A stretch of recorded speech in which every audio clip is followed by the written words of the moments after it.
I was terrified of our basement long before I understood why. When I was 10 years old, I saw someone down there who was not supposed to exist. Most kids are uneasy about basements. They are dark, quiet, and cut off from the rest of the house. Ours was no different. Except it felt wrong in a way I could never explain.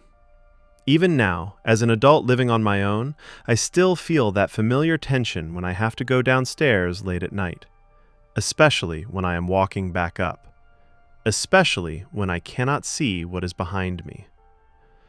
That feeling never really went away, but when I was a child, that fear was constant.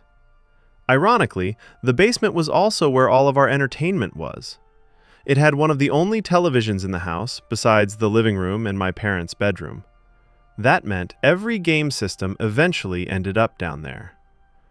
I was around 10 years old at the time, near the end of elementary school. On weekends, I would stay up late playing video games in the basement. One of my favorites was an old racing game on a gray console that I could never quite finish. No matter how many times I played it, I always got stuck on the same level.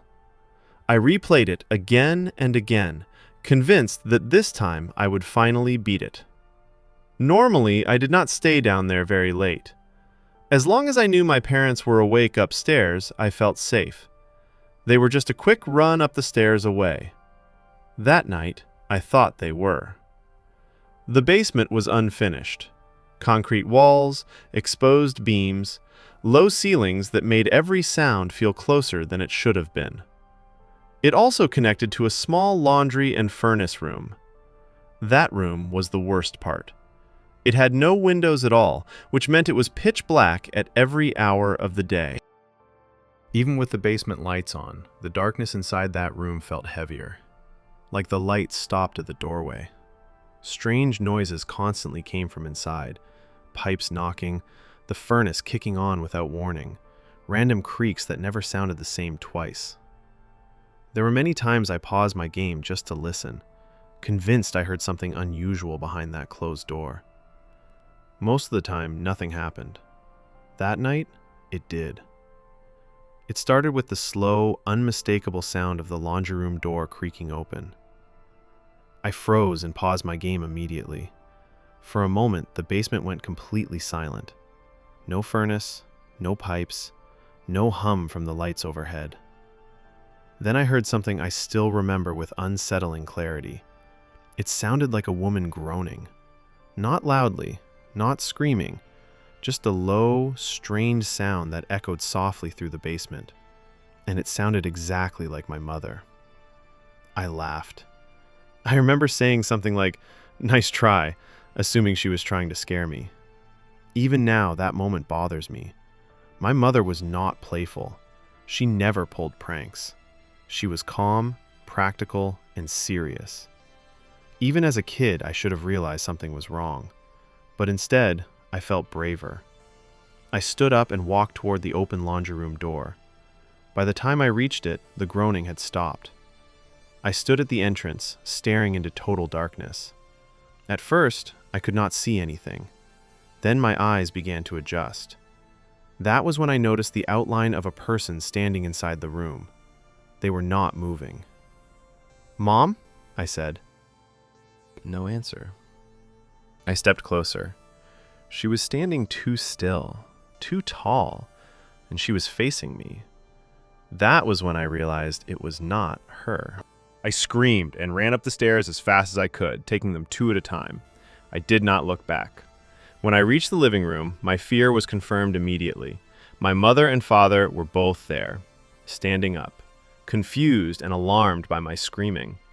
I yelled that there was a woman in the laundry room. They looked at each other for half a second before running straight to the basement. The door slammed shut behind them. I stayed upstairs, shaking, scared, but relieved that they were handling it. I sat on the couch for what felt like a very long time. Eventually, my mother came back upstairs alone. She told me to go to my room and go to sleep. Her voice was calm. Too calm. I did not ask questions. I did exactly what I was told. The next morning, my parents explained everything away. They said one of their friends had played a prank on me. They laughed about it and treated it like a harmless joke. My mother told me the woman was a friend visiting from far away. I did not fully believe them, but I was young, and I wanted to believe them, so I let it go. For a long time, I convinced myself it never really happened, until small details started slipping out.